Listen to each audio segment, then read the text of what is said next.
Қайырлы күн достар, сіздермен бірге мен Руслан Байгажанов. Бүгінгі күндеріңізге сәттілік тілей отыра, қазақ тілінде бір жақсы, керемет ақпаратпен бөліскім келіп отыр.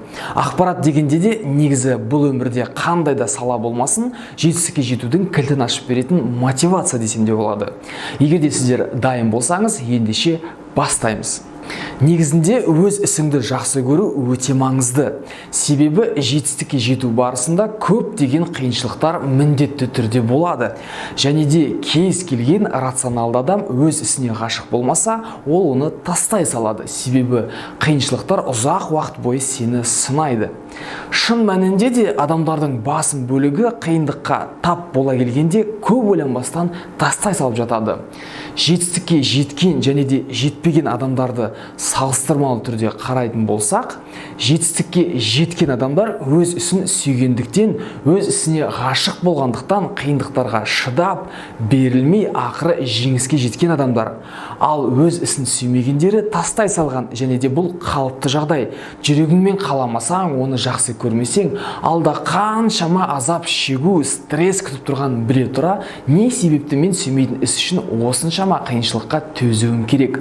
Міне, сондықтан да істі бастамас бұрын өзіңе сұрақ қой. Маған шын мәнінде де бұл іс ұнайды ма? Мен расында да бұны жақсы көремін бе? Ол үшін мен қандай қиыншылықтарға төзуге дайынмын деген сияқты. Ал екінші бір маңызды мәселе ол өзіңе дұрыс команда таңдай білу. Себебі сен қаншалықты ақылды болсаң да, дұрыс командасыз жалғыз өзің жетістікке жете алмайсың. Және де бұл жерде адамды тез танып, оны ажырата білуді меңгеріп алу маңызды болып саналады. Көбінесе бұрын таныс емес адамдармен жұмыс жасап бастамай, оны толықтай тани алмайсың. Сондықтан да жартылай танып, жұмысты бастап кетіп, кейін жұмыстың барысында ол адамдарды ажыратып, дұрыстарын өзіңе жақын тарта білу өте маңызды. Осындай керемет команда сенің ісіңнің өздігінен сенің қатысыңсыз да жақсы жұмыс жасап тұруына ықпал етеді. Ал бизнестің ең кереметтілігі ол сенің уақытыңның бос болып, ал табысыңның әрдайым өсіп тұруында емес пе?